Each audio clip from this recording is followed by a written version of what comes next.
আমি advocate Fazlur Rahman. BNP বক্তব্য আমরা পেয়েছি, আপনারা স্পষ্টভাবে রোডম্যাপের ঘোষণার দাবি জানিয়েছেন। এখনও কি কোনো ধরনের সন্দেহ আছে? তিনি যেটি বলেছেন 2025-এর শেষের দিকে বা 2026-এর প্রথমার্ধে নির্বাচন হতে পারে। আপনাকে অসংখ্য ধন্যবাদ। বাংলাদেশে আমার কথা যারা শুনছেন এই বিজয়ের মাসে, যদিও বিজয়ের মা আইসিইউতে আছে। বিজয়ের মাস আইসিইউতে আছে কেন, কি কারণে? এটা বলবো পরে, জিজ্ঞাসা করেন, আপনি প্রশ্ন করে জিজ্ঞাসা করেন। তো আমি বিজয়ের মাসে বাংলাদেশের মানুষকে, মুক্তিকামী মানুষকে আমার সালাম এবং বিজয়ের শুভেচ্ছা জানাচ্ছি। আসসালামু আলাইকুম। এই যে কথাটা প্রথমে তুললেন, একটা অপ্রিয় কথা। এটা কতগুলা শব্দ এখন নিষিদ্ধ হয়ে যাচ্ছে আস্তে আস্তে। এইটা গত 15 বছর নিষিদ্ধ ছিল শেখ হাসিনার আমলে, 2008 থেকে 2014, 14 থেকে 2018, 18 থেকে 24। ইলেকশনটা হলো একটা অপ্রিয় জিনিস।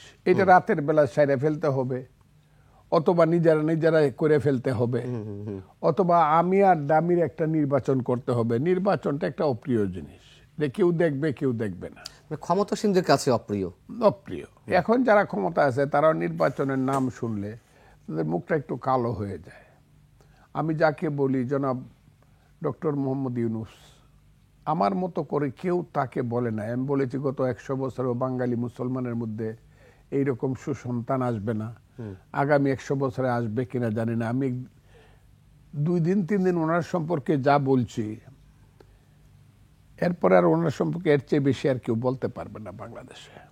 তারপরে এখন আমি এটাও বলছি যে 10 জন প্রধানমন্ত্রীকে একত্র করলে যতটুকু উঁচু হবে তার চেয়ে উনি উঁচু।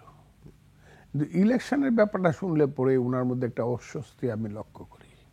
ইউনূস সাহেব অনেক বড় মাপের মানুষ, সারা পৃথিবী তাকে চেনে। উনি যেদিন ইলেকশনের একটা ভাষা কথা ঘোষণা করলেন, কিছু সংস্কার সেরে 3 মাসের মধ্যে অথবা 6 মাসের মধ্যে উনি 25 ডিসেম্বর মাসে দিবেন, যদি আরো কিছু সময় লাগে তাহলে 26-এর প্রথমার্ধে।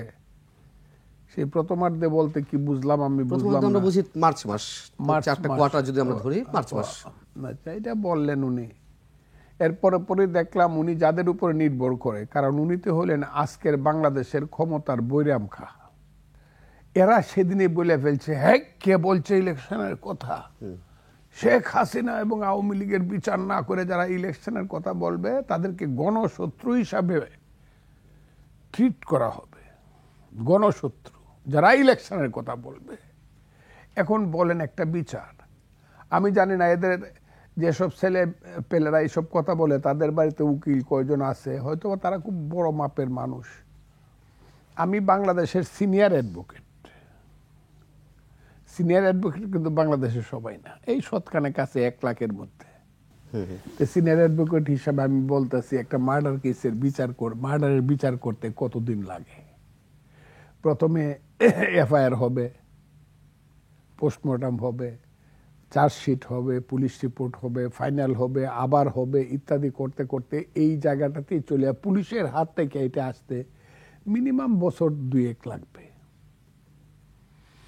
তারপরে এটা বিচারে প্রথমে যাবে ম্যাজিস্ট্রেট কোর্টে, এইভাবে যাইতে এটা গিয়ে 20 বছরের আগে ফাঁসি হয়েছে একটা লোকের প্রথম কোর্টে। 20 বছরের আগে তার ফাঁসি হয়েছে বলে আমি কোনোটা জানি না বাংলাদেশে।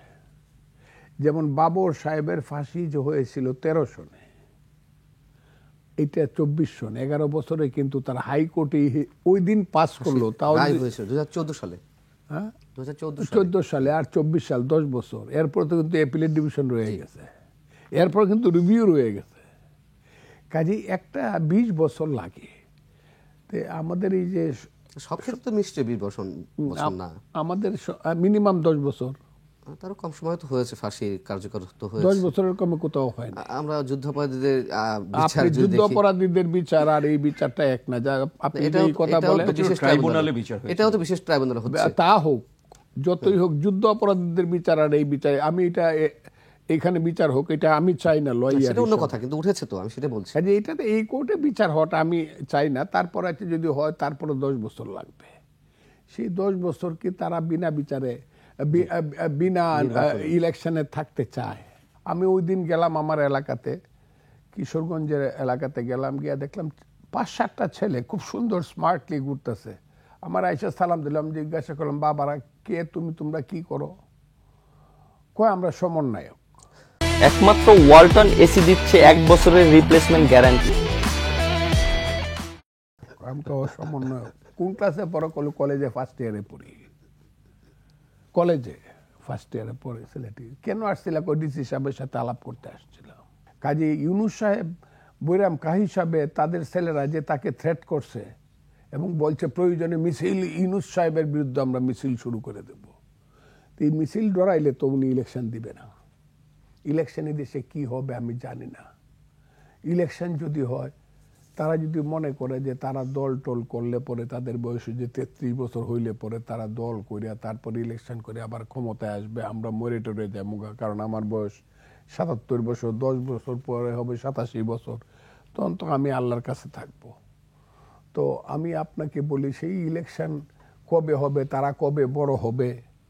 তাই সংবিধান যদি আরেকজন বলছে, তার নাম নাকি ডক্টর আলী রিয়াজ, তাকে আমি চিনতাম, সে সাহিত্য সম্পাদক ছিল। এরকম কর্মী আমার কয়েক হাজার ছিল বাংলাদেশে, আলী রিয়াজের মতো কয়েক হাজার। ওই সময়ই মান্না আক্তারের সময় সে সাহিত্য সম্পাদক ছিল ডাকসুর। তো সেই লোকজন 40 বছর আগে দেশ থেকে গেছে গা, আবার 40 বছর পরে আইসা কইতেছে আমি একটা সংবিধান তোমাদেরকে লেখিয়া দিব নতুন করিয়া। এই সংবিধান ফয়লা তো সংবিধানের নাম কি হবে ওইটাই 3 বছর লাগবে।